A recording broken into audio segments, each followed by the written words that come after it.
ఈనాడు మేడ్చల్ మల్కాజ్గిరి జిల్లా BRS party కార్యాలయ ఆవరణలో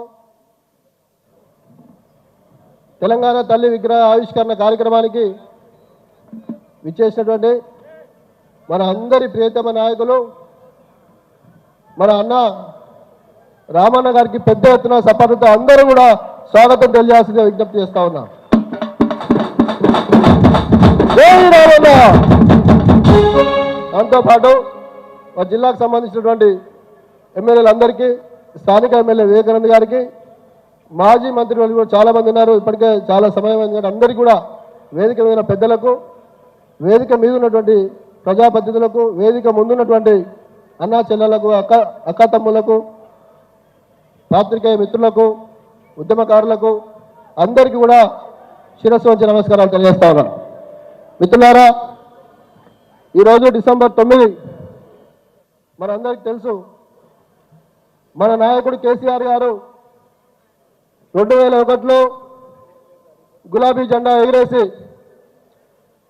తెలంగాణ రాష్ట్ర సాధన కోసం వచ్చిన నాటి పరిస్థితులు చాలా మందికి తెలుసు, ఇంకొంతమందికి తెలియకపోవచ్చు. కాబట్టి ఒక 2 నిమిషాల్లో నేను మీ ముందుకు ఆ విషయాలు తీసుకురావాలనుకుంటా ఉన్నా. ఎందుకంటే నాకు కూడా అప్పుడు 21 సంవత్సరం వయసు, ఇప్పుడు 44 సంవత్సరాలు. ఉద్యోగం స్టార్ట్ అయి 23 సంవత్సరాలు అయింది. అప్పుడు పుట్టిన పిల్లలు ఇప్పుడు 23 ఏళ్ళు ఉంటారు, వారికి కొన్ని విషయాలు తెలియకపోవచ్చు. మన నాయకుడు కేసీఆర్ గారు 2001లో ఆనాడు ఉన్నటువంటి పరిస్థితులు, మనుషులను ఎన్కౌంటర్ల పేర్లతో, నక్సలైట్ల పేర్లతో ఎన్కౌంటర్లు చేసి చంపుతున్నటువంటి రోజులు, రాష్ట్రంలో కేంద్రంలో చక్రం నింపుతున్నటువంటి నాయకులు, ఈ ప్రాంతంలో అధికారం చెలాయిస్తున్నటువంటి నాయకులు, సమైక్యవాదులు ఇప్పుడు కూడా 25 ఏళ్ల తర్వాత కూడా ఒక వార్డు మెంబర్ పదవిని వదులుకోవాలంటే మన మనసు ఒప్పదు, పారిపోతారు. అందుకు చాలా ఉదాహరణలు ఉన్నాయి. మన నాయకుడు కేసీఆర్ గారు ఆనాడు వారికి ఉన్నటువంటి ఎమ్మెల్యే పదవిని మా రామన్న ఎప్పుడు చెప్తా ఉంటాడు.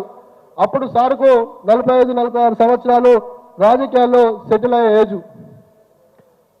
ఆ సమయంలో కూడా సారు ఎవరికి భయపడకుండా తెలంగాణ సమాజాన్ని ఏకం చేయడం కోసం వారికి ఉన్నటువంటి ఎమ్మెల్యే పదవిని, డిప్యూటీ స్పీకర్ పదవిని, అప్పుడున్నటువంటి పార్టీలో సభ్యత్వాన్ని రాజీనామా చేసి ఎడమ చేతితో పక్కకు పడేసి తెలంగాణ సమాజాన్ని ఏకం చేయడం కోసం మన నాయకుడు కేసీఆర్ గారు ఆనాడు గులాబీ జెండా ఎత్తడం జరిగింది. మిత్రులారా, ఆనాడు నేను ఇందాక చెప్పినట్టు రాష్ట్రంలో, దేశంలో ఏకచక్రాధిపతులు ఉన్నటువంటి వాళ్ళని చూసినాం. కొంచెం చీకటి అయిందంటే ఎన్కౌంటర్ల పేరుతో చంపే వాళ్ళని చూసినాం.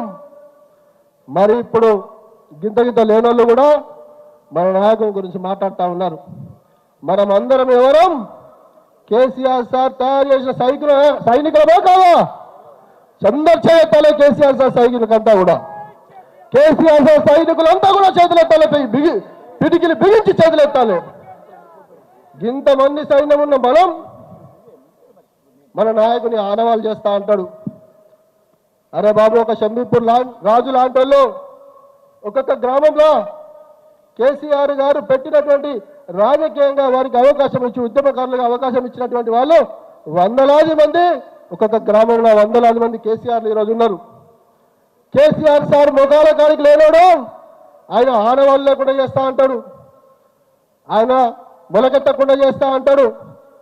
మిత్రులారా, మీకు అందరికీ కూడా తెలియజేస్తా ఉన్నా, నేను 21 సంవత్సరం వయసు నుంచి ఈనాడు 44 సంవత్సరాల వయసు దాకా చాలా దగ్గరగా ఉండే అవకాశం వచ్చింది. సార్తో కలిసి పనిచేసే అవకాశం వచ్చింది. 2005-6 నుంచి ముఖ్యంగా రామన్నతో చాలా దగ్గరగా ఉండి చూసే అవకాశం నాకు వచ్చింది. నేను చెప్తా ఉన్నా, ఎంతమంది సమైక్య రాష్ట్రంలో సార్ గురించి మాట్లాడినరో నేను మొన్న ఉదాహరణ కూడా చెప్పిన. 2008లో మనకు పార్టీలో గెలిచి 10 మంది ఎమ్మెల్యేలు ఇదే కాంగ్రెస్ పార్టీ మోసం చేసి తీసుకుంటే మళ్ళీ రాజకీయంగా ఎవడు బతికి బట్ట కట్టలేదు, అది జగబెరిగిన సత్యం, అది ఒక చరిత్ర అని చెప్పేసి నేను తెలియజేస్తా ఉన్నా. మీరు కావాలంటే చూసుకోండి. కాబట్టి కేసీఆర్ గారు వారు తెలంగాణ కోసం మన సారు అన్నిటికీ సిద్ధపడి అక్కడ పదవులు కావచ్చు, ఈ దేశ చరిత్రలో ఏ రాజకీయ పార్టీ ఏ నాయకుడు చేయనటువంటి త్యాగాలు మన నాయకుడు కేసీఆర్ సార్ చేసింది.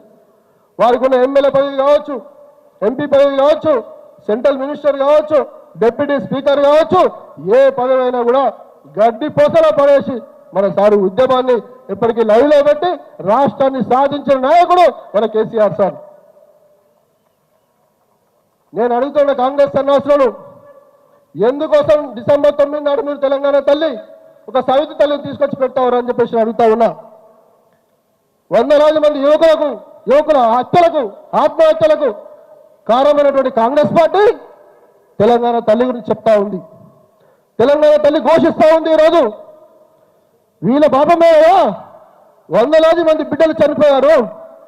మన నాయకుడు కేసీఆర్ సార్ 2004లో కాంగ్రెస్ పార్టీతో తెలంగాణ ఇస్తా అంటే పొత్తు పెట్టుకుంటే 2004 నుంచి 6 వరకు చూసి ఇవ్వకపోతే మళ్ళీ ప్రజాక్షేత్రంలోకి వెళ్ళి లక్షలాది మేరతో గెలిచి వచ్చింది. 2009లో మళ్ళీ మాట తప్పితే వారు అయితే కేసీఆర్ సచ్చుడో తెలంగాణ వచ్చుడో అని దీక్ష చేసి 11 రోజులు దీక్ష చేస్తే డిసెంబర్ 9 నాడు నైట్ 11:30కు తెలంగాణ సమాజం అంతా ఏకమైంది, ఇబ్బంది అవుతుందని గ్రహించి కేంద్ర ప్రభుత్వం మెడలు వంచిన తెలంగాణ సమాజం ఆనాడు ప్రకటించి తెల్లారి మళ్ళీ రిటర్న్ తీసుకొని వందలాది మంది బిడ్డల సౌలకారమైన వీళ్ళ తెలంగాణ తల్లి గురించి మాట్లాడతారు. ఈ రోజు ఆ వేదిక మీద ఒక్కడన్నా తెలంగాణ ఉద్యమకారుడు ఉండని చెప్పేసి అడుగుతా ఉన్నా. అక్కడ ఎవడన్నా ఉంటే కూడా మా పార్టీ నుంచి పోయిన వాడు, మా సార్ తయారు చేసిన వాళ్ళు ఒకరిద్దరు తప్ప అక్కడ తెలంగాణ తల్లి గురించి మాట్లాడేవాడు ఎవడు కూడా తెలంగాణ ఉద్యమకారి కాడని చెప్పేసి నేను తెలియజేస్తా ఉన్నా. ఈరోజు తెలంగాణ తల్లి ఏడుస్తా ఉంది. తెలంగాణ సమైక్యవాదులు సంఖలో చేరి తుపాకులు పట్టుకొని తెలంగాణ ఉద్యమకారుల మీదకి వచ్చిన వాళ్ళు నన్ను వేరే రూపంలో ఇక్కడ ప్రతిష్ఠిస్తా ఉన్నారని చెప్పేసి ఏడుస్తా ఉంది. మిత్రులారా, సమయం లేదు. మన ఎమ్మెల్యే గారు మాట్లాడుతూ చాలా మంది ప్రజలు ఉన్నారు, అందరికీ విజ్ఞప్తి చేశాం. సమయం అయితే కాబట్టి మన నాయకుడు కేటీఆర్ గారు మాట్లాడారు కాబట్టి ఒకే ఒక విషయం, మేడ్చల్ జిల్లా బీఆర్ఎస్ అందరం కూడా మనం మళ్ళీ మన నాయకుడు కేసీఆర్ సారు ముఖ్యమంత్రి అయ్యే వరకు ఇదే స్ఫూర్తితో, ఇదే పట్టుదలతో, ఇదే స్ఫూర్తితో అందరూ కూడా పనిచేద్దాం. అవతలి వాడు ఎంతటి వాడైనా సరే, అవతలి వాడు ఎవరైనా సరే ఎదుర్కోవడానికి సిద్ధంగా ఉందాం. మన రామన్న మనకు అండగా ఉన్నాడు. ఎప్పుడైనా సరే పిలిస్తే పలికే నాయకుడు, యువ నాయకుడు రామన్న గారు మనకు అండగా ఉన్నారు. కాబట్టి మనం అందరం కూడా ఇదే కృషితో పనిచేయాలి. ముఖ్యంగా ఒక్క విషయం మీ ముందు నేను ఇంతగా చెప్పినట్టు 44 సంవత్సరాలు పార్టీ, నా గురించి ఒక 2 నిమిషాలు చెప్తానా. పార్టీ పుట్టినప్పుడు 21 సంవత్సరాలు చెప్పాను. ఆ రోజును నేను ఇదే కుత్బుల్లాపూర్ రూరల్ మండలానికి చిన్న మండలం ఉండే మండల యువజన విభాగం కోశాధికారిగా ఉండి 2002-03లో కమిటీలు వేసినప్పుడు 2005లో జిల్లా బీసీసీఎల్ జనరల్ సెక్రటరీగా పనిచేసిన. 2006లో ఆనాడు రామన్న గారి ఆశీర్వాదంతో వేదిక ముందు చాలామంది పెద్దవాళ్ళు ఉద్యమకారులు కూడా ఉన్నారు, వారు చాలా సపోర్ట్గా ఉండేవాళ్ళు. అన్నగారి ఆశీర్వాదంతో రంగారెడ్డి జిల్లా, ఉమ్మడి రంగారెడ్డి జిల్లాకు యువజన విభాగం అధ్యక్షుడిగా అయినా 2008 అనుకుంటా ఢిల్లీలో మన సార్ రెండవసారి తన ఎంపీ పదవికి రాజీనామా చేసి మళ్ళీ వచ్చి పోటీ చేశాడు. అప్పుడు మనకున్న 16 మంది ఎమ్మెల్యేలు, 5 మంది ఎంపీలు కూడా రాజీనామా చేసినాం.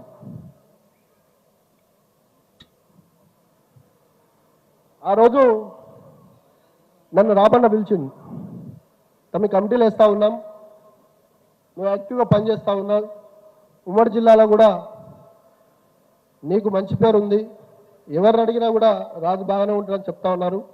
సారు నిన్ను రాష్ట్ర ప్రచార కార్యదర్శిగా అవకాశం ఇవ్వమని చెప్పేసి ఆ రోజు అన్న నాకు రాష్ట్ర ప్రచార కార్యదర్శిగా అవకాశం ఇవ్వడం జరిగింది. 27-28 ఏళ్ళలో ఇంత పెద్ద పార్టీలో రాష్ట్ర ప్రచార కార్యదర్శిగా నాకు అవకాశం వచ్చింది.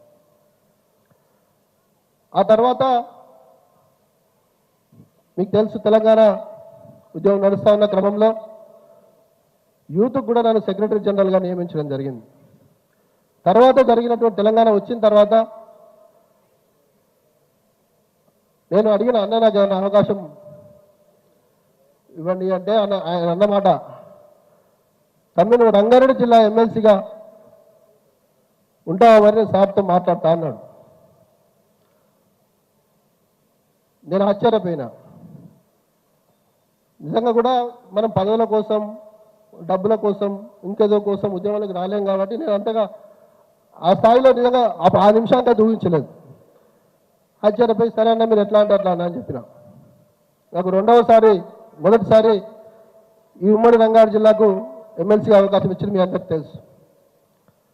2017లో రాష్ట్ర యోజన విభాగం అధ్యక్షుడిగా చేసిండు. మళ్ళీ టర్మ్ అయిపోయింది, రెండవసారి మళ్ళీ ఎమ్మెల్సీ ఇచ్చిండు. మళ్ళీ గవర్నమెంట్ విప్గా నాకు అవకాశం ఇచ్చింది. మిత్రులు మీకు ఎందుకు చెప్తా ఉన్నది అంటే, నేను రాజకీయ పార్టీ మా కుటుంబంలో ఎవరు లేరు, నాకు వెనక ముందు కూడా ఎవరు లేరు. మా మొత్తం కుటుంబంలో రాజకీయాల్లో ఎవరు లేరు. వాస్తవంగా చెప్పాలి, ఒక పార్టీని ఒక నాయకుని నమ్ముకొని ఉంటే అవకాశాలు ఎట్లా వస్తాయని చెప్పడం కోసం మాత్రం ఇక్కడ చాలామంది యువకులు ఉన్నారు కాబట్టి మీకు నేను తెలియజేస్తా ఉన్నా. మనకు అదృష్టం ఏంటంటే రాష్ట్రంలో ఉన్న ప్రతి కార్యకర్తను నాయకుడిని గుర్తుపట్టి పిలిచే నాయకుడు మన రామన్న, మన పెద్ద సార్ కూడా. నేను ప్రతిరోజు పోయి సార్కు తెలంగాణ భవన్ కాడ ఎక్కడ మీటింగ్ అయితే అక్కడ రాష్ట్రాలు తిరిగేవాడిని, నమస్తే పెట్టేవాడిని. నేను అనుకుంటుంటే ఎప్పుడు సార్ నన్ను గుర్తుపడతాడని. 2004-05లో అక్కడ పార్టీ ఆఫీస్ నిర్మాణం జరుగుతూ ఉంది, అక్కడ ఉన్నాం, అందరూ నిలబడ్డాం. నేను ఆ రోజు తిరుపతి వెళ్ళి వచ్చిన గుండు కొట్టుకొని ఉన్నా. సార్ నన్ను పిలిచి రాజు ఇట్రా అన్నాడు. ఏమైంది అంటే సార్ తిరుపతి వెళ్ళాను సార్ అంటే. నేను ఈ విషయాన్ని మీకు ఎందుకు చెప్తా ఉన్నానంటే, ప్రతి నాయకులను ప్రతి కార్యకర్తను గుర్తుపట్టే నాయకత్వం మనకు ఉండడం మన అదృష్టం. ముఖ్యంగా ఇక్కడ యువకులు చాలా మంది ఉన్నారు, మనకు మంచి భవిష్యత్తు ఉంది. భవిష్యత్తు ఉన్నటువంటి రామన్న ఉన్నాడు కాబట్టి ఈ పార్టీలో కష్టపడే ప్రతి కార్యకర్తకు భవిష్యత్తులో గుర్తింపు లభించబోతుందని చెప్పడం కోసం ఈ విషయం చెప్పాను. ఇట్లాంటి అవకాశాలు చాలా మంది కృష్ణారావు అని వాళ్ళు చెప్తా ఉంటారు. గతంలో ఎన్టీ రామారావు గారు ఉన్నప్పుడు చాలా మందికి బడుగు బలహీన వర్గాలకు చిన్న వయసులో అవకాశాలు వచ్చినాయి.